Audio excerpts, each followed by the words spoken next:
welcome to the What Now podcast, a podcast for the lost and found. I'm your host, Amanda, and this is episode 3, but it's super special because I have my best friend Stevie here recording with me today. Say hi, Stevie. Hello, everybody. So exciting. This is super impressive, obviously, because we're doing this on my laptop in her kitchen. With equipment that literally with the equipment that came 2 days ago from Amazon. So I am very proud of myself that I was able to figure this out and get the recording to work. So go me. But this is a awesome episode. We're going to be talking to Stevie a little bit about, our friendship and our career history, any similarities, differences, things like that. She's one of my closest and dearest friends. We've known each other since freshman year of high school. So over 15 years at this point, which I'm sorry, I just aged us. I apologize. Now the public knows how old we are. But it's okay. You can find that out. I openly talk about that on my Instagram, so whatever. But I figured we could pick Stevie's brain and ask her for advice related to her career and her what now moments throughout her life. As Stevie did not work in national security like me. She had a different path in life, and it had its wonderful pros and cons. So I figured she could provide us some great advice. Hopefully not too many embarrassing stories about me, but it'll be a good time. So I'm ready to dive in. Are you ready? Yeah, let's do it. Yeah. Okay. Cool. But yeah, so Stevie, let's talk about it. So when we met in high school, freshman year, do you remember? Did you have an exact moment? I just remember us being like dying on the soccer field together. Basically. Yeah. Mm-hmm. Between trainings during the summertime. God, yeah. 2 days in Westmead. Oh, God. We went to Westmead Middle. Everybody, here's the best idea in the world. Everybody wear your soccer cleats and run a mile on the streets. Right. That's idea. So we definitely bonded on the soccer field for sure. Yeah. But with high school, like I would say you kind of had an upper hand in a way because you were in a feeder school to our high school and I was not. Right. So I came into the fold with all of like 15 people maybe that I knew from my middle school. Because you came from Bellevue Middle, yeah. Mm-hmm. Okay, yeah. Because I went to, so in Nashville, you have public high schools, magnet high schools, and charter schools. And then, of course, there's private schools scattered throughout the county and surrounding counties that you can go to. But I went to a place called Meg's Magnet for middle school, and it did, as Stevie said, it does feed directly into Hume Fogg through a lottery system. So a lot of my classmates and Stevie's new classmates came from that. But yeah, I just remember a lot of girls being super jealous of you because you were dating the cute guy at the time named Kyle. Sup? Yeah, and I definitely didn't like Kyle like that, but I was like, okay, cool, good for her. That's nice. But yeah, no, we definitely bonded over soccer. I was the first one to get a car out of most of our friend group, so I would drive a nice ride too. Over. Yeah, well, my dad wised up, so he originally bought me Good job, Mitch. I think it was like a 2000, like an early 2000s Toyota Corolla, that beigey gold color. And he was smart because he was like, I ain't buying you a nice car because I know you're going to do something stupid with it. So here's this that's paid for, so that way we don't have to worry about bills. I had that thing all of 3 weeks, and I took my brother and one of his skating buddies. I can't remember if it was Cameron or if it was somebody else, but I took my brother and one of his friends because they wanted to go to the movies at Opry Mills Mall, and Opry Mills was like 30 minutes away from our house. And I took the wrong exit, so I was in the wrong lane, and I realized I was about to take the wrong exit, and so I tried to swerve over 3 lanes of traffic, and I had to speed up to not get hit rear-ended while I'm doing a really stupid thing to cross that traffic. And I get off at the exit, but at the exit is one of those big, like I think it's 213B or something like that, and it's a huge. How do you remember that? Because it was a traumatizing moment, Stevie. It was awful. Listen, I was so proud of myself. Like he did the whole like Sweet 16 thing where like he got a giant bow, put it on top of the car, and like I was so stoked. Had it for 3 weeks, took my brother to this Tried to take my brother to this movie, and it was so stressful. And my mom, I bet you my mom warned me too. I bet you she was probably like, don't leave. It's going to be high traffic time. You're by yourself. Like, just don't do it. And I'm like, I'm fine. I got this. I'm taking care of my brother. I'm cool. No, she was so right, because it was so stressful. And I crossed through these lanes of traffic. 213 is a curved exit. So you have to come all the way around to the right to get back up onto the next exit, which is Bradley Parkway. And I ran straight into the guardrail because there was traffic on Briley. So people that were getting off at that exit were totally backed up around the curve. And I didn't want to hit the guy in front of me. So I was like, well, what am I going to do? I'm going to hit the guardrail. Hit the guardrail, bounces back so far that we slide over into the grass section of that exit.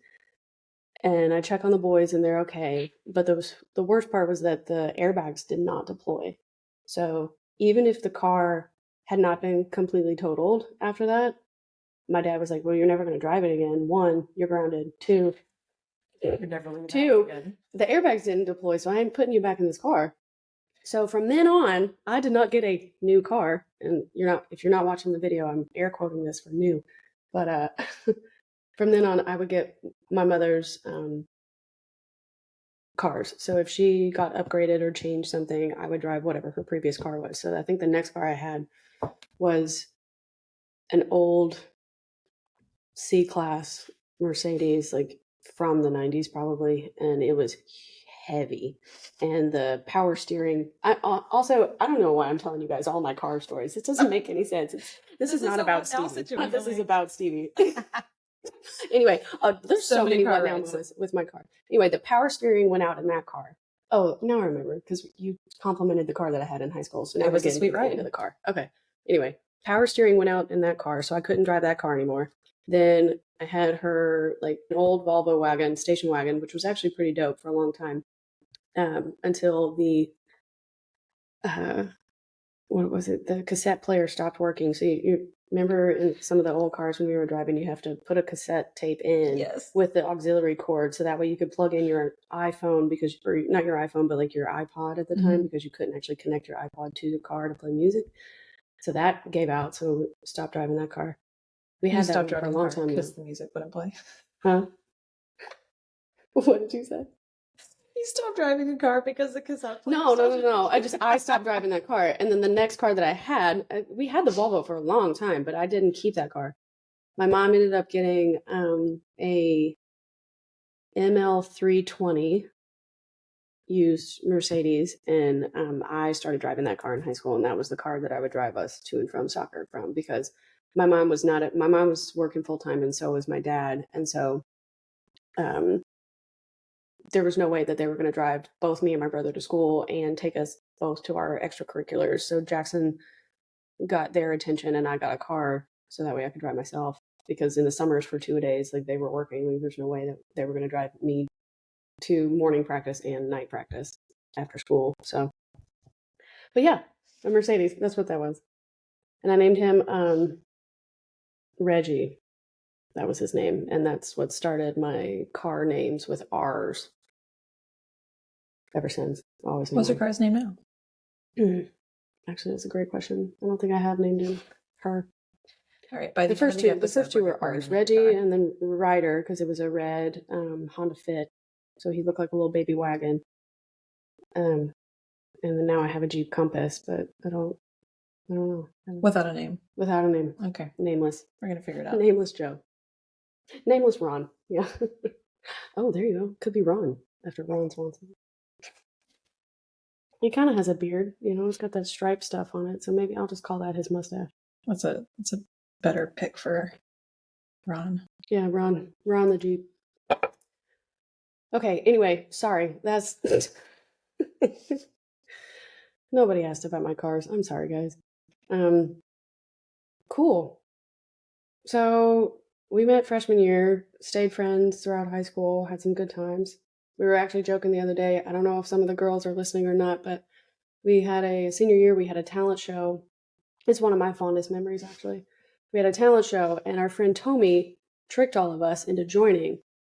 Or I don't know, she told us that we were going to do something else, and we show up for practice for the talent show. And she's like, oh no, we're doing the Spice Girls, and all of us are having our assigned dancer names, and we have to do our outfits and choreograph a mashup of songs that she had made. And we were all so annoyed, but it ended up being the funniest thing at that show. It was so fun. It was brilliant, it was honestly. So yeah, fun. I think I don't know if anybody wants to stalk us real quick.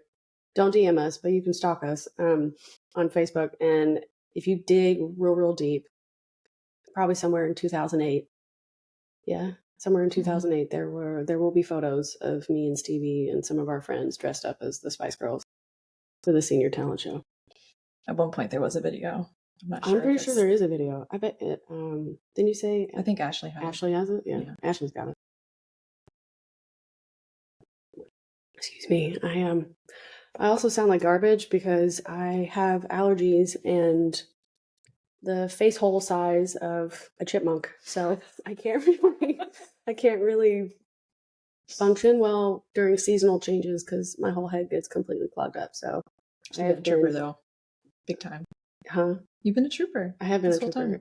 I mean, I'm used to it, right? Like 32 years into this problem, you think I'd have it figured out, but I don't. I take my pills, I do my Flonase, but apparently not consistently enough. But also, some things you just can't change. You can't change your face size. Like, my nasal cavity just is what it is. And it's rough. I've had multiple surgeries on it too. Like, I never had a nose job, but I have had like intracranial surgeries to try and help me. And I don't know. I don't actually know if it's. I remember that. You had that back in high school too, right? Yeah, I did. I did. That was like one of the first. I had that, and then I had all 4 wisdom teeth taken out at the same time. And then I do remember Stevie coming to visit me. Do I have a vague memory of you feeding me yogurt? Or was that my baby food? Or you probably did. I'm sure I did. I mean, you're a good friend, so you probably did. Yeah. She loves me secretly. I think more than her husband, but we won't tell him that. He's a huge Marine, so I don't want to fight him. What? We'll have to bring him on next episode. Yeah, we'll bring him on another time. Ryan's quite the gentleman, and he's very funny and very smart, but also private, so we're going to respect that until I don't want to respect it anymore. But right now, I'm respecting it. All right. Enough about us messing around. I love you so much. Thank you for doing this. She will probably unfriend me immediately after this is over, but it's so worth unfollow. it. No. Yeah. Unsubscribe, unfollow, leave her a 0-star review. Actually, please don't do that. That would be good. I love all my reviewers, and I appreciate everybody's support. You got some good ones already. I know. This is episode 3. Nice. And you got. I teared up. Actually, it's embarrassing. Okay. God, I'm already embarrassing myself on purpose. just cause. So I cried yesterday. Okay. Yeah. So no, for real. I did tear up. We went to visit our friend Tommy. She lives the same one. Also from high school. Same Tommy that tricked us into doing this talent show. The same Tommy that did the Candy Solar System project with me, which we aced. Thanks to my mom. My mom did not do my homework, okay? She just highly, highly influenced it and would check my grammar all the time, which is why I think I'm such a good writer now. But anyway, we went to go visit Tommy because Stevie now lives in Florida. She does not live in Tennessee. We grew up in Tennessee, but separated for college, and then she stayed in Knoxville for a bit while I was at Ole Miss, and then she moved to Florida. So now we're in Florida, and we went to visit our friend Tommy, who lives in Sarasota, about 45 minutes, you said, or an hour south from Tampa. And on the way back from visiting Tommy, I was looking up. Tommy had told us some hot goss from high school, and so I was looking it up on Facebook to see if it was true, and I ended up seeing my dad's social media post about my podcast. He was being a very kind father and promoted it on his page, and so I read some of the comments on my father's post. And there's a good friend from my parents' hometown who they have stayed in contact with. He's a lovely chiropractor, and he wrote a message about how proud my grandfathers would be if they could be here today and actually listen to the episodes. And I teared up because both of those grandfathers have passed away, but I just thought it was very, very sweet that this doctor who I haven't seen in years, who is still a very good friend of the family, would say something so kind. So that was very, very sweet. Yeah, it was very But sweet. it got really, really quiet in the car all of a sudden. Like, just look over and you've got like just streaming down my face. Like really, really big tears. Oh, just yeah. streaming down. Well, I mean, I'm like, what is happening? Yeah. But it was very sweet. Yeah. That was, yeah. So I have never been able to meet my father's father. He passed away when my father was 18. So that did not happen. So my father's stepfather is technically, I consider my grandfather. He's been there my entire life. So as far as I'm concerned, that is, Papa Bob is my boy. But Papa Bob, yeah. Oh my gosh. My dad's stepdad was Papa Ed. Oh, nice. So it's just funny that they both have Papa Nana names. and Papa Bob are my dad's side, and then Grammy and Papa Jack are my mom's side. So Papa Jack died.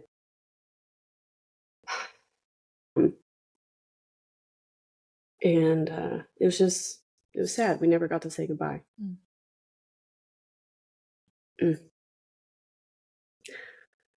So to think that someone who was very, very close to my grandfather, who grew up with my parents, would think that Jack would be proud is just very nice. You hear me? Oh, big old baby. Man, we were laughing, now we're crying. We got to get angry now. Like we got to go through all the emotions on this episode. What's next? Anger. I'm just kidding. We're going to go back to laughter. Yeah, well, we got to be angry about. Yeah, nothing. We got nothing to be angry about. But I'm going to let Stevie talk because I have talked quite a bit. And I'm thoroughly enjoying just taking the lead here. Oh, man. Taking a turn. Hopefully for the better. But yeah, so yeah, Stevie's one of my closest friends. She's seen me through good times, bad times, multiple groundings, multiple accomplishments. The fact that we're still alive after some of the adventures we've been on is a true testament to we're probably cats in another life. We must have been cats because no way in hell a human could wake up the next day the same way we have. But yeah, so I'm going to let Stevie talk a little bit about her background and her life, moments that may have been significant to her where she could have been feeling lost and what she did to help herself get out of those moments, or how she's currently working on that to get out of those moments, you know, where you're feeling insecure, and what are some things that you think were helpful to you as you went through that. So what you all can't see, for the listeners out there, Amanda's got a little bullet point list of things that she wants to talk about. And number 3, it says, Stevie summarized life story / career path. Yeah, let's just quickly dive into that one. Well, my quick life, again, air quotes for the people that are not watching the video, but my quick life story was like an hour and 16 minutes last week. So I mean, I don't know. I've never been on a platform like this before or asked the question to just summarize my life. But so, I mean, like, I'll do what I can, right? If you graduated from HumeFog, yep. Then what happened? Oh boy. So I'm the youngest of 3 girls, and I ended up staying in state to go to college for a variety of reasons. But I got a full ride to UT. We were talking about this yesterday, between being a combination of smart and poor. Hey. It works. Yeah, it worked out great for me. But yeah, I went to UT. They had a pretty great hospitality and tourism management program, which I knew. Honestly, in high school, I think I realized after, I don't know, like the 12th bonfire that I had hosted at my place, that like just being a connector and bringing people together and making little moments special for people was something that I wanted to pursue as a career path. And was just happy to know that there was something like that in my home state. So went to UT, graduated in 2013 from that program, worked my tail off during college. He's one of the hardest working people I know. I mean, I had a great time at UT, obviously. We stayed in touch during those years, but between internships and then I worked for the College of Business at the time as a freshman. And then, literally 10 years down the road is when I left. Yeah, because you had stayed there for a while. For a minute. Yeah. So I went to UT, hospitality and tourism management. I had minors in business and Spanish, and worked at the College of Business, which was perfect. It was a good opportunity for me, for sure.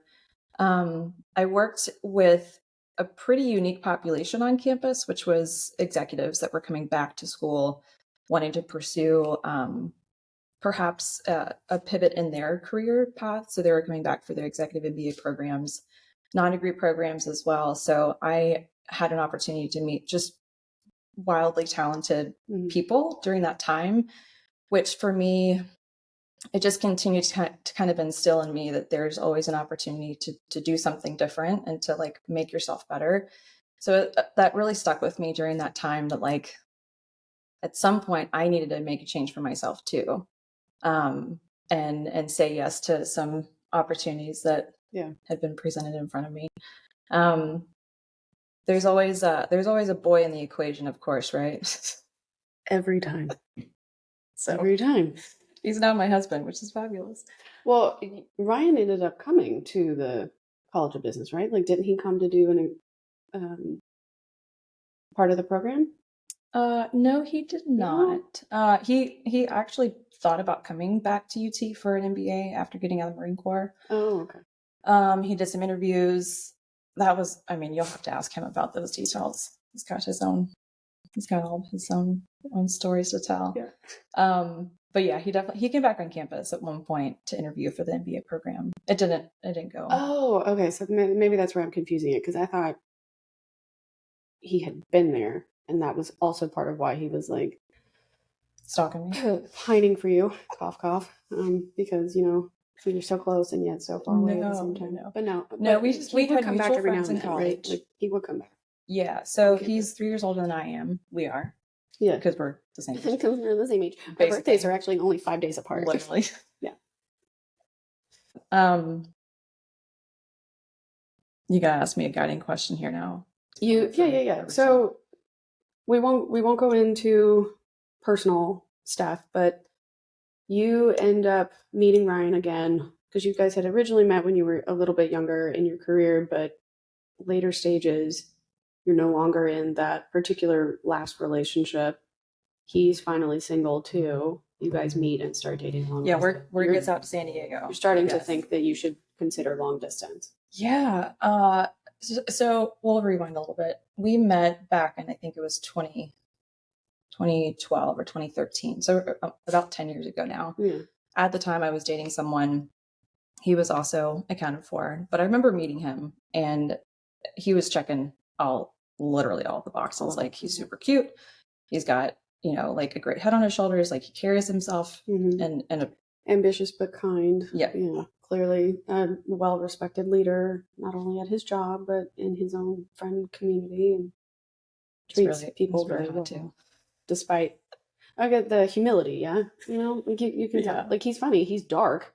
He is dark humor, but the humility when he's in front of other people is very evident, and that's nice. It's quite respectable. Yeah, but I remember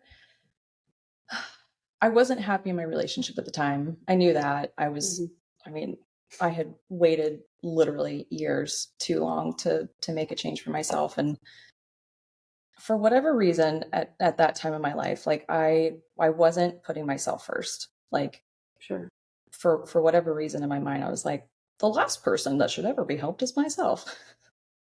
Right. The worst advice ever. Always put yourself first. You can still be a good person, but be mindful of what you need. Prioritize your needs first so you can be the best version of yourself for those that you love, that you're surrounded by. But I distinctly remember in that same train of thought, as I'm checking off all these boxes, I'm like, girl, you're not going to date someone long distance. That is crazy. Yeah, like, I've watched Amanda do it multiple times, and it has blown up in her face. I don't want to sign up for that.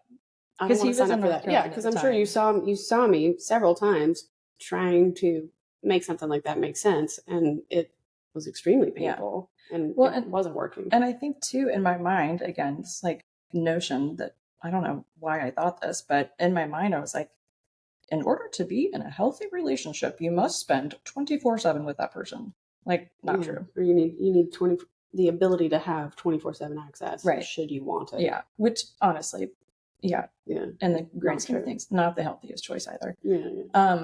But I remember thinking to myself, like, yeah, he's great, but I'm not going to date someone long distance. Well, we ended up dating long distance years later, right? Yeah. Literally years later. Word gets out to San Diego. He was stationed there in the Marine Corps at the time. I was still in Knoxville, and he hit me up on Snapchat. Snapchat? Yes, it's still widely used, people. It was a much more popular platform at the time. Yeah. But he hits me up on Snapchat, and I could tell that he had added me by phone number. That was it. Like, I didn't know it was Ryan for a solid like 2 weeks or so, probably. And I knew that he had added me by number, so I'm like, this has got to be someone legit that I've met at some point in the last couple of years. His username was SpicyBrown_88. Yikes. Yeah, yikes. Yikes, man. Yikes. So the mystery continues. I'm like, who in the world is this person? Well, also, why are you just openly admitting your love for mustard? Like, that's just weird. Well, in my mind, I was trying to figure. I'm like, I mean, he does have beautiful brown skin, but I wasn't sure if he was like calling himself hot or something. Spicy brown. I could only assume that he was born in '88, which meant or it could go in many directions. Yeah, many good directions, but also many gross directions. But quite literally, the last thing that I would ever think of was that you're racking your brain. You really loves mustard. Honestly, it's genius because it forced the two of us to just now spend a whole minute trying to decipher what it means, which is how he probably got people hooked to be like, who is this person? And then message him. So he was very, I mean, it's stupid, but it's brilliant. Now that you know Ryan better, like, Spicy Brown makes sense. So it makes total sense. It makes total sense, yeah. But he was very strategic about what he was posting on Snapchat during that 2-week period of mystery. So at the time, he had bought a house out in California, and he was fixing it up, and he was doing all these DIY projects and, fixing this and fixing that, and he was showing it on a Snapchat. And I'm like, who is this hardworking person who I haven't seen their face yet? And I remember one time I don't know if he was hammering something, or there was some Snapchat that involved his hands, and I was like, those are some good looking hands, like very well manicured. He does have that spicy brown skin. And I was like, that's intriguing. And of course, on Snapchat, you can see who's looking at all your stuff, and he realizes that you're watching, that I've been watching for the 2 straight weeks. So then, of course, he does what a man would do to try and get even more attention. And he, at some point, posts something with his face, and I'm like, oh my gosh, it's Brian! What in the world? So I message him, of course, and I'm like, it's you! Yeah. And that's literally how it all started. There you go. But we dated long distance for it was about 2 years, and it was the best 2 years, truly. Like, I had never just had an opportunity to work on myself and be with a partner who was happy for me to spend time with my friends, was happy to hear that I was doing things that I wanted to do, that I was working on myself. We were, still in touch as much as we could be. But I think in those 2 years, I grew so much personally because I had a partner in place that was in favor of me putting myself first. Sure. I just had never experienced that before. And 2 years, it was hard. There were a lot of questions of like, what now? Yeah, what are we gonna do? Yeah, what are we gonna do? I remember distinctly, like, we've been dating, talking, whatever you want to call it, for like a solid, I don't know, 5 or 6 months at that point. Yeah. And I knew he was going to be deploying soon. He was going to go to the Republic of Georgia. He was also going to head out to Afghanistan as well for a tour. And all I was thinking to myself is like, I'm not going to let this guy go. Like, I want to lock this shit down. Sure. Yeah. Because he's amazing. I mean, and just in that short period of time, I could tell like he was someone that I could go on adventures with. And I didn't want to let him deploy and not know that I was serious about, seeing where the relationship could take us. And so I distinctly remember I was out visiting him in San Diego one weekend, which was the usual. Like we try and see each other at least once a month, right, between Knoxville and San Diego. There are a lot of red-eye flights. But I distinctly remember going to visit a friend for dinner. We're out in La Jolla, and we got there a little early because it's us. We're planners. Yeah. We're there early, of course. We park. And we spent about, 15, 20 minutes just walking on the beach. And I finally asked him, I'm like, hey, listen, I'm about to introduce you to my friends. But how am I introducing you? Are you my friend? Are you my boyfriend? What's going on here? Right. So I popped the question. Mm-hmm. And he was, of course, very, very kind, very humble about the whole thing. He's like, I don't want to be the typical Marine who forces someone to lock in a relationship before you deploy, because maybe that's not what you want. I'm like, I'm telling you right now, this is what I want. Yeah. And so I was like, to see your ass. Yeah. Multiple times. Seriously. Repeatedly. Yeah. To hang out on purpose. At first it was just for funsies, right? But then it became something more serious. And I remember that walk too, because then of course I introduced him to my friends and I'm like, this is Ryan. This is my boyfriend. I didn't even say that. You didn't even say it? You just said, this is Ryan? And he's like, well, what was the point of that? No, I never said boyfriend. I was bare heart to you. I remember, my heart was pounding too. In that, it was just so silly. Why was I nervous about that? You were so excited. But I cared. That was definitely a what now moment for me. Because how soon was he supposed to leave after that? Within a couple weeks. Yeah, see? It's time to no time like the present. Nope. Yeah. So I definitely knew then. I was like, I want to be with this man. Yeah. I want to grow with him. I want to see where this takes us. Mm-hmm. I'm going to say yes. It's terrifying, but it's life, and it's my life, and that's what I wanted to do. Yeah. Do you think you were finally feeling independently happy? It's always nice when you were with him, but it wasn't him that necessarily made you happy, but because you had been able to be yourself and grow and do a parallel life, that it made more sense, where you could finally feel like I'm actually making a decision for myself, not a decision that I think he wants me to make. 1,000%. Yeah. All of the things you just said. Mm-hmm. Even to this day. I mean, in January, we'll be 2 years of being married. What up? 7 years of being together, which is kind of wild to put that in the picture. But even today, he'll stop me sometimes and be like, what do you need? Mm-hmm. What's going to make you happy? What's going on? Yeah. Don't think about anyone else right now. I'm like, not even Grant. No. Yeah, they do have 2 beautiful fur babies together. Yeah. But he continues to push me and motivate me and challenge me in very healthy ways. Of course. Sometimes those words can be, construed to be negative, but no, he, in a very healthy, positive way, he's always challenging me to put myself first. Cause he has seen, the version of me where I am 100% people pleaser. I do what I think everybody else needs. True. And he's also seen the other part, which is the better part of me, where I, make decisions based on what I actually want. And in the end, it's so much better because I'm positioning myself to be happy first. And then from there, you just, I don't know, you're just the best version of yourself if you're prioritizing what you need. Yeah. So having a partner that values that, and he, if he does ever come up on here, he'll definitely say he's a selfish person, but it's because he cares. I wouldn't necessarily consider him selfish, but definitely self-aware and self-thinking, right? So if he's not at his best version either, he can't be the best husband, son, brother that he wants to be. Mm-hmm. And that could include putting something of yours aside for him to take care of himself first. Yeah. Whether it's his health or his career or his I know you guys do a lot of investing and financial planning, and like him being in the military, I'm sure has definitely taught him a lot about thinking strategically and a little bit ahead of the game. He is a man with a plan. Man with a plan. And there's nothing wrong with that. Somewhere around here, there's a Post-it note with some things on it that he's going to be doing today. I promise you. Literally every weekend, there is a Post-it note with about 6 or 7 different things. His own. He doesn't even need her for it. She doesn't have to do a honey-do list. He does his own list.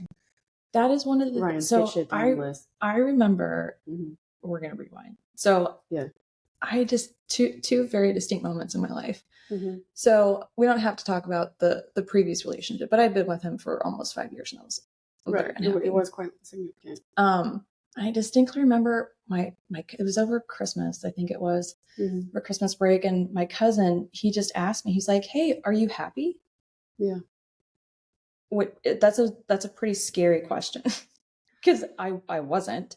And of course, in front of family and, you know, in front of friends, sometimes you're like, everything's fine. I'm fine. I was not fine. And it's a cousin who I love so much. I mean, he's always been, he's also a Marine, so maybe that's something good sense. But I've always just really admired him and respected him, and I've always felt very comfortable. And so I remember just telling him, I was like, "No, I'm not happy. I'm dating an asshole. Right. This is not working out. This is not good." So I remember that moment in time where I was like, I have to make a change for myself. Right. And after I had made up my mind, like, I drove back to Knoxville after that and immediately broke up with him. Like, I mean, it was like done. You hit your threshold. Yeah, I had hit my marker there for sure. So that was definitely a what now moment for me. And I'm so proud of myself. Like, to this day, I will forever pat myself on the back for ending that chapter, because that's what I need. I didn't know what I was going to do next. Yeah. But if it was in my eyes, I was like, if I never have to be in the same room as this man watching his sports that he doesn't care about, like, I'd be happy. So I remember that moment for sure. And then I remember talking to my mom about Ryan, because she's at, of course, mom's got questions. Mom's always got questions. Oh, she's got some good questions. But mostly questions. Vicky, Mama Vicky, she's got some good questions. Yeah, what'd she say? And she was asking me to just like describe Brian in some ways. And I remember it was the first time I was able to kind of verbalize how he made me feel. Yeah. And I was like, "Mom, it's the first time that, like, there's a man in my life where he doesn't need me. Yeah. But he wants me." And that's why my dad says the same thing. And I'm like, I mean, like you said, he's got his to-do list. He's going to do it because he wants to. He's motivated. Yeah. But we complement each other. Like he'll be fine if I'm out of town, or he'll be fine if I'm out for the day or whatever. If you take 2 hours to do a podcast with your friend. Just kidding. It won't be 2 hours. But he wants me. He doesn't need me.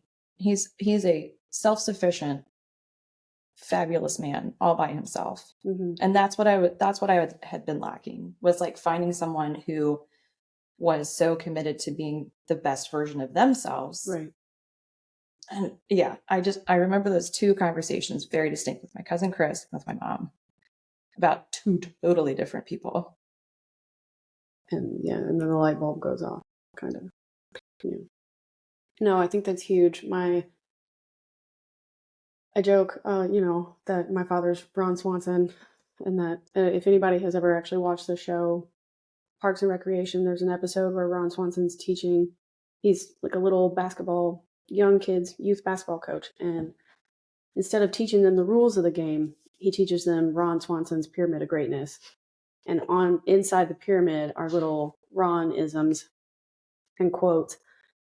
And I died laughing at that episode, like crying laughing, because over half of the things inside of that pyramid are things that my father said to us growing up.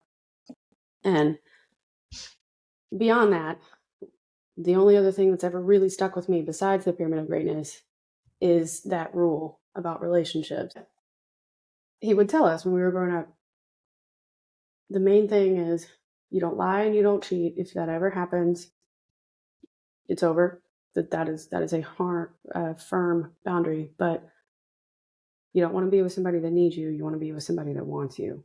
Because if you decide to marry that person, you're not only marrying your partner, you're marrying your best friend. And it's going to be twice as hard to walk away. It's going to be twice as hard when you fight. It's going to be twice as hard for you to decide whether or not to divorce that person. Like you don't just lose your partner, you lose your best friend. And that's how you know the difference between somebody that's actually going to stick around versus not, is if they want you versus need you. Because if they need you, as soon as they get what they needed from you, then they can leave.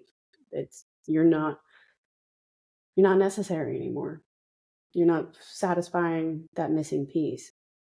And that's not a good way to live your life, and not a good way to value who you are either. But if you're with somebody that wants you, it's because they have chosen to figure out how to slice you into their timeline, how to grow with you in parallel, how to make sure that not only are they doing what they need to do for themselves, but they want to spend whatever free time they have now with you.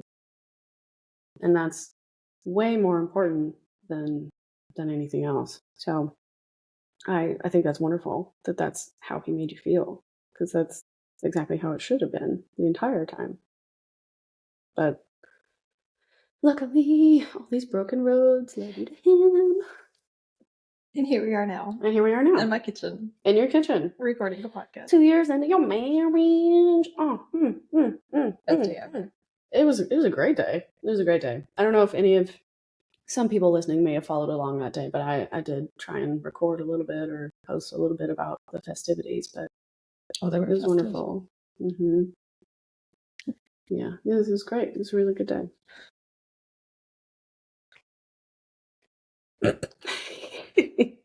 No, that's good. So tell people a little bit about where you're working now, because you had to move to Florida and find a new job. So you were no longer doing business admin or helping people with postgraduate degrees in education. You were switching back over to hospitality, right? Yeah. So that was a crossroad. How did that go, switching careers for you? Because you moved for him because he got a new job, and you guys were able to pick a specific city to live in, and you ended up agreeing on Tampa. Mm-hmm. So leaving Knoxville to come to Florida when you don't really have any family here, how did that go when you were transitioning the move and a new life together and a new job, right? Semi-new industry. It was a lot of change. And it was a challenging time, but more so than anything, it was just really exciting to say yes, to push myself outside of my comfort zone, the boundaries that I had provided for myself up until that point, which was being born and raised, and then being educated in Tennessee, working in Tennessee. Yeah.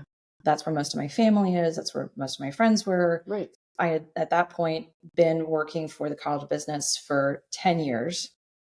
I had a pretty solid career track, but I didn't see that there was any growth for me there, at least in after the whole 10 years, like the next 3 to 5 years, there didn't seem to be a way up from where I was, despite all the work that you had already put in.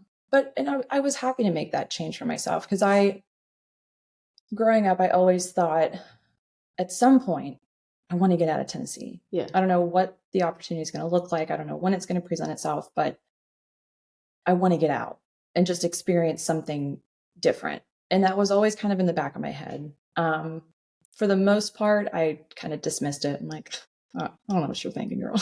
Right. That's crazy. But at that point, Ryan and I had been dating long distance for 2 years. He had decided to leave the Marine Corps after being in for about 8 years. And I was so grateful, truly so grateful for that. Sure. For him to say yes to something else that was equally as scary, which was the unknown of what next for him. Very long story short, he landed a job in tech sales that allowed him to move really anywhere in the Southeast. Yeah. So we could have stayed in Tennessee. He could have moved to Knoxville, and I could have stayed in that same role. But we decided that we wanted to try something different for both of us. Sure. And yeah, we landed on Tampa. I'm really glad that we did. This is an amazing city. It's so much fun. It has a lot to I'm so offer. glad you let me crash on your couch. Literally anytime. Tampa's wonderful. But at the time, I didn't know anyone in Tampa. Mm-hmm. I think you said earlier, like, you didn't know many people. I knew no one. Yeah. Like, well, I mean, I knew no one in Tampa. Well, we vaguely knew that Tommy was down in Sarasota. Right. And I did tell you about my friend, Mary Kate, who at the time was living in Tampa. Right. But beyond that, beyond that, yeah, I put in my notice at UT. Mm-hmm. I had been, and that was the other tricky thing. So at one point in time, we thought we were going to Atlanta. So I was, okay, yeah. We were looking at homes there. I was looking for jobs. I had something lined up. It fell through, obviously, because then Atlanta was no longer on the list of places that he could he basically just needed to be somewhere that he could get to an airport quickly. Yeah. That territory had been reclaimed, I guess. So I was back at zero again after trying to job hunt for a solid 3 months or so for the Atlanta area. And yeah, so we started totally afresh in Tampa. I think in the 2 years that we had dated, I think we spent 11 days together before moving in together, which is... Wait, hold on. In the entire 2-year relationship, you only ever spent even 11 consecutive days. 11. Oh, 11. That was the longest period. Was 11 consecutive? I thought you were saying 11 total. No, girl. No, long weekends. You were there once a month for a weekend. That's more than 11. No, I'm so glad you asked. I can't do math, but shit. No, I went to Ole Miss, but that's way too little. It's more times than I have fingers. It's more fingers than I got. That's why I can't count it. Shoot. No, we had never spent more than 11 consecutive days together. More than 11. But despite that, we're I can't laugh at you. When I was dating that guy from New Zealand, that was the same thing. Yeah. No, I know. No more than consecutive. I think it was 3 weeks once, and then 2.5 weeks the other time. Yeah. So, moved to Tampa, not knowing a soul, and I don't know how to word this. I landed 2 jobs before I found the job that I needed. Okay. So the first job that I got when I was in Tampa, it was I just needed an income at that point. I needed to not drain my savings anymore. No. Yeah. So I landed a job being a restaurant manager, which I had worked in the service industry. I obviously majored in hospitality. I was good at the gig, but it was this resort hotel, 3 different bars, a big restaurant to manage. Sure. The staff turnover rate was horrifying. Oh my goodness. I won't go into details about the management. I mean, you can imagine it was just bad. It wasn't a good fit. But how long were you there? I was there for a month. A month. I couldn't do it. In the course of a month, sure, I think I lost 7 or 8, maybe 10 pounds or something, which I didn't have any weight to lose, because I was literally running up and down the stairs all the time. Oh yeah, yeah. I think the skinniest I ever was when I got my first job not my first job. That was my first serving job in DC when I moved there after college. It was horrible. The very first shift I worked, I was there for 16 hours. Yeah. Oh yeah. Yeah, if you could do doubles, you would, because we were so poor. Because you're I need that. Then I told myself, I just need an income. But I learned a lot in that one little month. Okay. But I distinctly remember coming home from that first shift, which again was 16 hours. Right. And in the course of that time, my boss was fired. Someone else quit. I remember, and it was a 45-minute drive from home. But I got home, I think at 5 or 6 a.m., something like that. Wow. And I remember waking Ryan up. I sat on the bed at the end and I just was sobbing. I was like, what did I just sign up for? Yeah. This is a nightmare. And it was for all of a month. Because I needed an income, but I had to get out of there. So then I found a different job. And that was doing event planning for a company that didn't really disclose exactly who they planned events for, but it became very clear that they were hosting events for big, powerful companies that would just, you know, be like, here's $2 million. Throw me a party for all my peeps. Sure. Anyways, I was not there for very long either. It was the strangest. I still have the emails with this woman, the owner. Yeah, keep them. Read receipts. This lady was crazy. Oh no. So yeah, so she was like the lead event planner for her business. Yeah. And she was desperate to bring someone in to whip everybody into shape. To help with the load, yeah. Yeah. I mean, she needed help for sure. So in my eyes, coming into a new job, you are supposed to ask questions to learn the process, to understand who does what, how, when, and why. How you do ask I fit in? questions, right? Yes, you should. That's what I do. She literally, within 2 weeks, Amanda, she wanted to demote me. For asking too many questions. She was like, you're asking too many questions. I'm like, because I don't know. You're running a shit show and nothing makes sense. Of course I'm asking questions. What? I've never heard of that. Like, hi, excuse me, I would like to take initiative here and help you. Oh, no, thank you. You can actually get a $10,000 pay cut. She's like, I just need you to work. I just need you to get the job done. I'm like, yeah, but what's the job though? Oh my God. I remember the first week. And I even told her during the interview process, because she asked me, she was like, how do you see yourself in the first 30 days? Like, if you were to accept this position, what would you do? And I'm like, I would interview the team. There's almost like 10 people. I mean, this is not a big company. Yeah. I was like, I want to sit down and understand what everybody does. Right. I got in trouble for that. For talking to the employees? What in the world? Hold on. You also told her ahead of time what you were going to do, and then you went in, and she didn't say anything about it during the interview, but then you went and did it, and then she's like, oh, actually, no. Yeah, she was like, could you just, like, get the job done? Like, anyway, so that was also all right, cool. So, yeah, and she basically was like, so here's what I'm proposing. You're going to be demoted. You're going to get a pay cut. You're now going to report to the person that I told you during the interview that I don't like. You're going to report to them now. And I remember emailing her back because at some point it all got into an email chain, which I'm grateful for because I have this in writing. Yeah.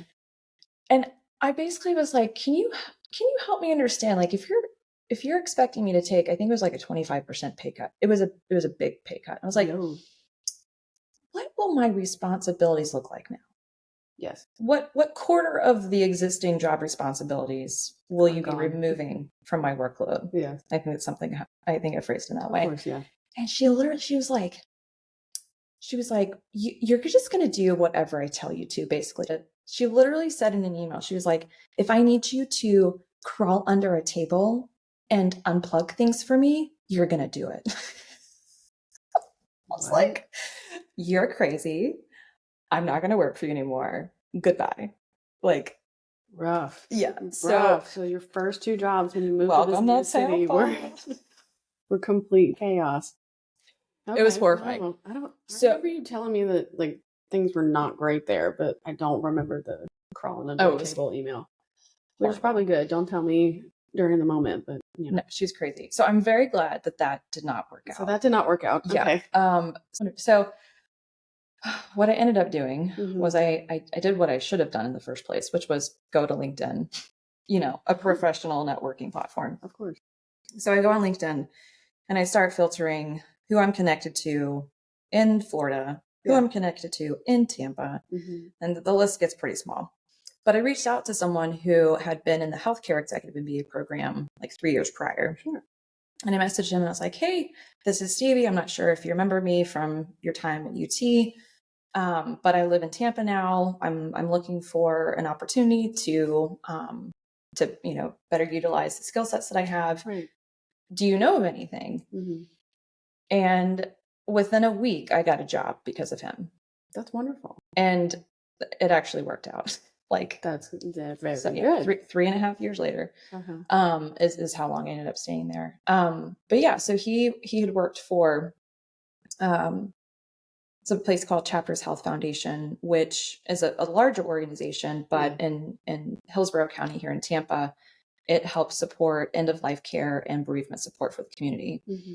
And for me, that felt like an amazing mission to be a part of, because my grandmother had passed away under hospice care back in Nashville. And I distinctly remember at some point when I was in her room with her, the nurses had come in, they were tending to her every need. Right. They were tending to our needs too. I just thought, I was like, hospice is such a gift. And if I can give back to hospice at some point in my life, I want to. I want to be able to do that. Yeah. I never thought that I would work for hospice. But when the opportunity presented itself, I was like, actually, I think I can get on board with this. Yeah. But it was in a totally different field that I'd ever been in. You know, I'd been in business for 10 years at that point. Mm-hmm. I'd worked with executives for 10 years. Like I ended up pivoting into healthcare and fundraising before the world shut down from the pandemic. So that was an interesting time because how do I word this? When I was at UT, because I'd been there for as long as I had been, mm-hmm. I was the person that everyone knew they could come to with a question. And I always had an answer almost immediately. Sometimes I have to go investigate. Yeah. But I knew that place inside and out. Like mm-hmm. I was really good at what I did. I was very well connected in the area. Yeah. Knew how to do my job well. I was great at connecting people. And I came into Tampa not knowing anybody and then accepting a position for a job that I'd never done before. And I just had to figure it out. Pretty much. Scary. But I will say, I mean, the skill sets that I had were very transferable. So I was able to pick up things pretty quickly, learn from an amazing mentor leader who helped kind of navigate any questions that I had. But can you imagine fundraising during a pandemic? No. For end-of-life care and bereavement support. It was hard. Everybody's already spending all that money anyway on unfortunate situations. What is he doing? Huh? Is that him? Or that's the coffee machine? Oh, I thought Ryan was like vacuuming or something in the corner. It's not. It's the coffee machine. They have a super fancy coffee machine that like auto cleans itself. I think that's what's happening. Yes. I was wondering what that noise was. Like, I swear to God, I told him not to vacuum. He can hold it for an hour. He's gonna get that leaf blower out next. Oh, he best be outside. Best be outside with that leaf blower. All right. I'm sorry. Anyways, I'm distracting us from the point. So you work in fundraising for healthcare and particularly hospice care. Correct. And you said you were there for what, 3 years? 3.5 years. 3.5 years. And then now. And I wore like one too many hats in that role. Sure, yeah. It was pretty draining in all aspects, like emotionally, physically, mentally. I was just exhausted. Yeah. And I had waved my flag a number of times. I had advocated for myself. I had asked for promotions. I had asked for raises. I had asked for help. Right. Ultimately, that's what I needed. I just need more people to wear the hats that I'm wearing right now. Yeah. And that wasn't happening. So I had to make a change for myself. And it was hard because I started from scratch in a totally new industry. I had made amazing connections. Like at this point, we're living in Tampa for, I guess, 4 years at the point. You know, by the end of the time that I left, I had made so many friends, so many connections in the community. Yeah. And it was hard to walk away from that.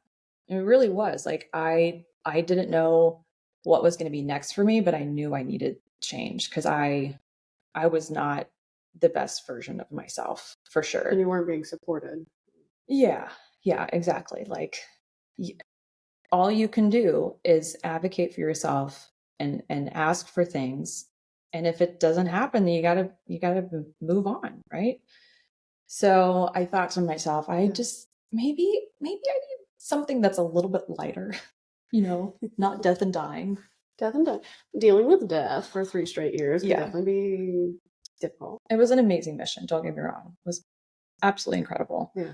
met some wonderful, wonderful people, true angels, who work for hospice. But yeah, I needed something else. So I thought to myself, let's get back into a university setting. Okay. Let's get back to Let's go back to school. Yeah. So that led me to apply to the University of South Florida. Go Bulls. Yeah, go Bulls.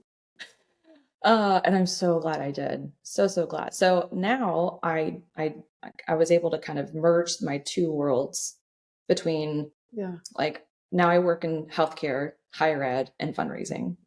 It's perfect. It's like the perfect combo. Exactly what I needed for myself.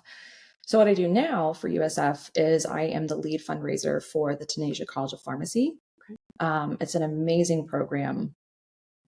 Very, very talented students are accepted into it. It's a very rigorous curriculum. Pharmacists come out from it, go out into the world. And then give people drugs. Yeah. They do more than just dispense drugs. There's so many different avenues for pharmacists. I mean, No, I'm sure you're learning a lot, even if it's not about fundraising. I have such an appreciation for what pharmacists bring to the table, because they know how to help you navigate decisions and choices in your healthcare realm that it makes sense to them, because they understand the chemistry behind it. They understand how it will or won't work for you based on your DNA. Like your body. Yeah. It's a very calculated process that they do. But yeah, so now I fundraise for pharmacy. I am working with alumni as well. So I'm getting to connect with people. I'm out in the community. Right. I work from home sometimes, but for the most part, as a development officer, you got to be out there. Like, I don't have an office. Like, being out with people is my job, and it is awesome. It's so fun. Like, I'm finally in a position now where I have the leadership and support that I need. They already are acknowledging the work that I've done in positive ways. I have total autonomy. Like, I do what I think needs to be done to move the mission forward and to achieve the goals that are set in place by the dean. Yeah. It's awesome. That's wonderful. That's really, really wonderful. Tell me more about you talked a lot this weekend about hard hat tours. What is that like? Ooh. What is that? Because if you are clearly out in the community meeting your donors and the students that receive the scholarships based on your donors, but what's a hard hat tour? What's that about? Yeah. So right now, there's construction happening in the downtown health building where pharmacy will be. Like, this time next year, all 300 plus students will be in the downtown space. So there's 2 floors of this building that will be dedicated just to the College of Pharmacy. And so right now I have an opportunity to take people on tours with hard hats and vests. It's like super cute. Oh, I bet. Literally especially in that Florida heat, y'all. I'll be sweating in the neons. People put those vests on, those hard hats. I mean, it's like instant dork. No one looks good at that. Very powerful construction lady-ish, you know? Somebody's fantasy out there. Because the hats, it's like, she talking to me about money. Is she wearing a hat? Is she funny now? No, it's a very exciting time to be coming into this role, because I get to see it kind of come to life and unfold over the next. You get to see where months. the money can actually be applied and what it's used for, and then make sure that the people who did want to participate in that can also see that, so they feel comfortable. And you're building transparency and trust with your donors. That's huge. The most important thing in fundraising is trust. It's hard to gain. It's real easy to lose. So you got to be careful. Right. Cool. What's your title you said earlier? My title is Assistant Director of Development. But then when I introduce myself to people, I'm a development officer and alumni relations officer. There's a development and alumni relations. Very fancy. My best friend's a fancy lady. I'm so proud of you. You found something that you feel good about, and that your purpose is actually being utilized well, it sounds like. And I'm sure not every day is easy. Not every day is a day that you actually want to go to work, because who does? it'd be naive to think that every single day is going to be perfect, but at least in this particular position, do you finally feel like you're actually where you're supposed to be, or where you wanted to be? Yeah, I think what's important to me right now in my career is seeing room for growth.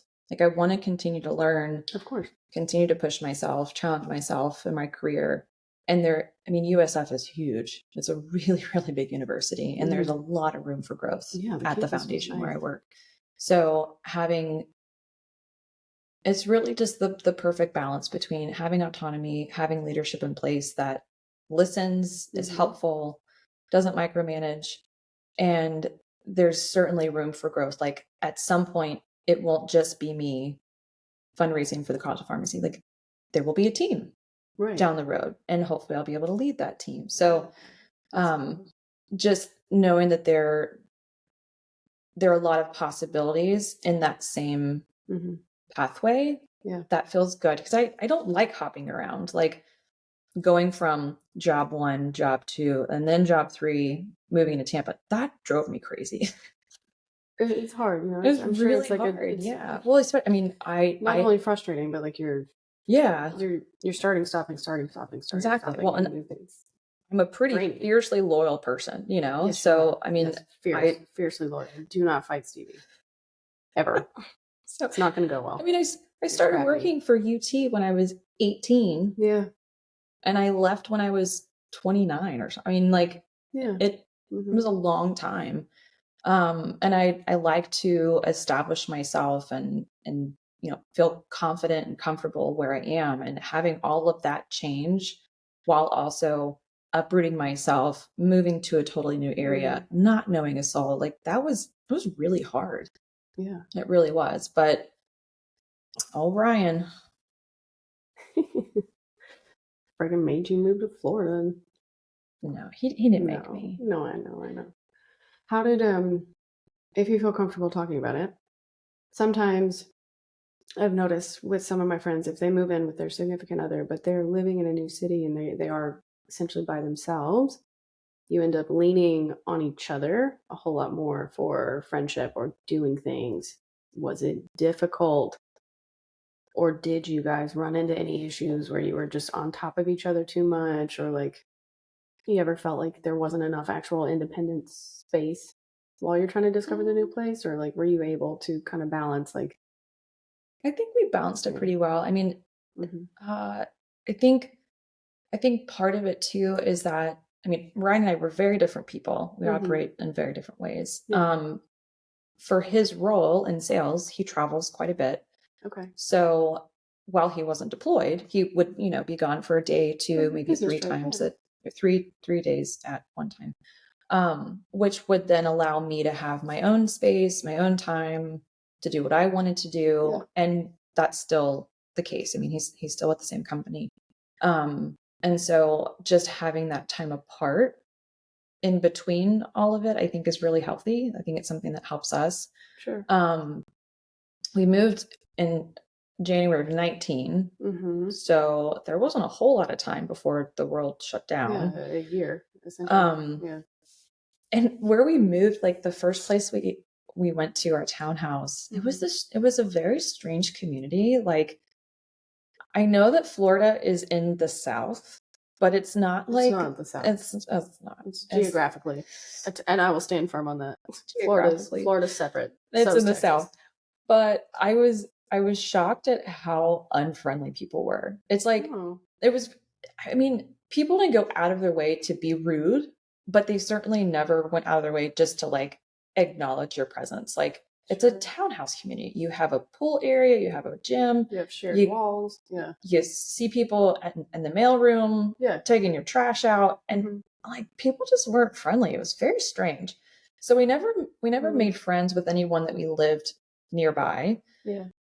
And it was the strangest thing. I remember that, like, the day that we were packing up our stuff to move to where we live now, out of the woodworks comes our neighbors. Oh, we're gonna miss you. Like, who are you? We're like, we don't even know who you are. Yeah. We have never We're met. Stevie and Ryan, and we've been here for a minute, but we so nice to meet you finally. So nice to meet you. Goodbye. Hello, goodbye. Yeah, so we definitely didn't. We picked a great area, but for whatever reason, that whole that particular community was not the friendliest. But where we are now, Right. we have lovely neighbors. No, and I do remember you had invited me to come see you for the townhome, but I ended up joining the FBI at that time and I couldn't leave, so I never actually got to see you live there or see the house. But I think where you are now is really nice. I love it. And your neighbors are very nice. They're always very friendly whenever I visited and we walk by them, or even last night during the Oktoberfest party and stuff. Yeah, it's a good area. And that's something that I like. I am a people person. I like to talk with people and connect and engage, and knowing that I live somewhere where, you know, if I'm taking Dolly out for a walk, I'm going to see someone else with a dog. We're going to interact. We're going to talk. Yeah. But I've made a lot of friends out just from living here, like just meeting people who are around our age that are also looking for friendship too. I mean, it's hard to make friends in your 30s. Let's be real. Oh yeah, for friendship as an adult is tough. That's why, I mean, I was a little worried moving back to Nashville after leaving Philadelphia, only because I didn't know how many of our friends still actually live there, you know? Right. Because I had maybe gone back to Nashville 3 times in like the 10 years since I had left there. So I got really lucky that like Lindsay and Morgan and Max were still there and remembered me and wanted to hang out, or at least had pleasant memories of me from high school. And they're like, not this bad. So, but you know, when you hadn't seen people in years, right? Like you had only virtually through social media interacted. Yeah, people change, people grow. Yeah, no, it was good. I got lucky. And I agree with you though about the dog thing, because like after I got Dirks, I had to take him out, right? I had to take him to a dog park. So like walking him to the dog park every day, that is truly how I made a lot of the friends that I have in my neighborhood. It's how I met my friend Melanie, who ended up inviting me to the local book club in the neighborhood. And that's how I met a lot of other women in the neighborhood and their partners and stuff. Okay, if we're gonna start wrapping up a couple of things, rapid fire questions, okay? Oh boy. You say the first thing that comes to your mind. Just kidding, you can think it through, but there's only a couple of questions. So, as of right now, what do you consider has been your greatest accomplishment? We've already talked about it, but I think just moving, like uprooting yourself. Yeah, I know. It sounds Getting simple, out of your comfort zone. No, but I mean, for me, it was a big accomplishment just to uproot myself, say yes to a lot of things that normally would terrify me to do and say yes to. Yeah. But yeah, I think just looking at it as an opportunity for growth, I'm really proud of myself for saying yes. I mean, I could have easily told Ryan back in the day, like, no, I really want to stay. Right. Could you just do this for me? Yeah. Could you just move to Knoxville? Mm-hmm. No. Yeah. So I think that I would say that's my greatest accomplishment, because that was definitely a fork in the road. It was a big life decision to make. And I'm so glad that I did. Like, truly proud of myself. I love that. That's a great answer. Okay. As of right now, what is your next goal? It doesn't have to be career-wise, but like, do you have a goal in mind of something you'd like to accomplish? I know you always send me fitness challenges and kicks my ass because I only do the challenge for like 10 days and I'm like, bitch, I got stuff to do and I don't finish it. So Stevie always wins. Only because she actually would win if I finish the whole thing, but by default also because I'm a loser and I don't finish them. But do you have a goal right now in mind of something you're wanting to accomplish? What's your next goal? I want a baby. Oh yeah. I mean, it's a big deal. No, it's a wonderful deal. Motherhood is a phenomenal, chaotic, and rewarding and exhausting process. But I think I have a lot of very good friends who are mothers now, and I know that you're going to be a wonderful mother too, however that process comes about. Yeah, I have so many questions, so many unknowns of what that I was like, don't journey ask me. is going to look like. I ain't got no kids. But But Yeah. I'm so I mean, I feel very fortunate to have found Ryan because he is an amazing partner and someone that I know I can confidently raise a family with, because absolutely. his priorities are going to shift in life, you know, bringing a baby into the world, but he's going to be the best dad. He's going to be funny. I can't wait. That baby's going to have about 17 nicknames. Of course it will. Yeah. Yeah. So number one being Jimothy. Auntie Amanda gets to call him Jimothy for the rest of his life, and her name, whoever she is. Poor baby. Yeah. Baby So Jimothy. That's right. yeah, I want a baby. Cool. Starting a family. Sometime soon. Yeah. Get that baby bump. Be looking all cute. I'm gonna tip everybody listening, you're going to send Stevie the best, most positive vibes for her and her husband's journey through parenthood. I'm so excited. Yeah. Like I feel honestly very much the same way as the period of time in my life when I knew that I was going to quit my job, try and find a new one, move cities, move in with my boyfriend. Yeah. Like I have that same feeling of like anticipation and excitement and a little bit of fear, but mostly excitement. Things are falling into place for. Yeah. And I mean, truly, like life will never be the same once I start a family, and I'm okay with that. Like, change is good. Yeah. So life was never the same after you left Tennessee. So. Yeah, but you saw how that worked out. So worked out great. So I want to buy them. Okay, yeah, that's wonderful, Stevie. I love that too. You're gonna be the best aunt. I can't wait to do that. I'm gonna spoil all my friends' kids. I joke with my mom all the time that she's only getting kids out of Jackson. So you gotta FaceTime me every night so you can read them a I'll try children's story. I'm also gonna be that aunt that buys your baby only Spanish books. Good. So that way I can read to the baby in Spanish and hopefully re-practice.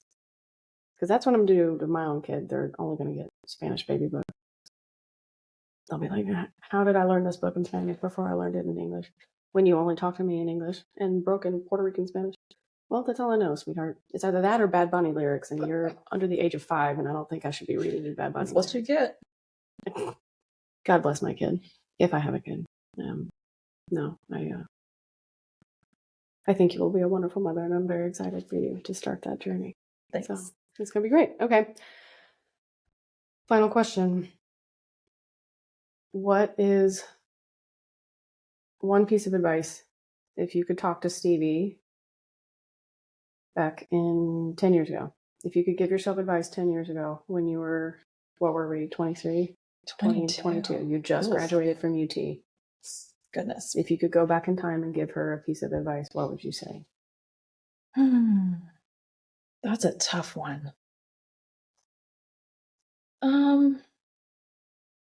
honestly, I know we talked about this a little bit earlier, but learning to put myself first, like to really take the time to pause and wonder, is what I'm doing right now, am I happy doing what I'm doing? Like, yeah, am I making the right choices? Am I surrounding myself with the right people? Because it took me a really long time to pause and listen to myself and ask myself what I needed to be happy. So yeah, I think I would just encourage myself to just pause and contemplate and prioritize myself. Not in a selfish way, but in a way that, you know, in a healthy way. Yeah. I love that. That's great. I think that would have gone a long way. Definitely. That's good advice. Okay. Well, Stevie, we're going to close it out now. Please tell the listeners how they can find you, anything you'd like to promote, the best way to support you in your journey right now. You can find me if they're on Instagram. If they're alumni of USF, what can they do?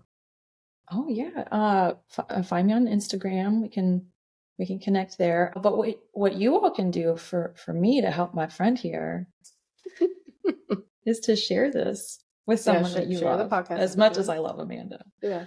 I'm so proud of you, truly. Thank you. Like I know that this is something that you've kind of been tinkering around with in the back of your head for a while. Mm-hmm. And you're being bold and brave and just figuring this shit out as you go. And I just so admire you for going outside of your comfort zone and buying all this equipment and lugging it to Tampa. This is going to be on the internet forever now. It's public. But it's, it's been on my heart for a minute, and I need to figure it out. I need to give it the chance that it deserves, which is to actually execute on it and see if it turns out into anything. And if it does, great. And if it doesn't, then at least I said I've tried. So I have a strong feeling it's going to just go up from here. One can only hope. All right, everybody. That is your episode. Thank you so much for hanging out with us today. Don't forget to like, subscribe, leave a review. 5-star ratings always help, of course. And as Stevie said, please share the episode with your friends, your family, anybody that you think could benefit from our conversation from today or any of the episodes prior. You can reach out to me at askwhatnowpodcast@gmail.com. And I hope all of you have a great week. And remember, wanderers are always welcome.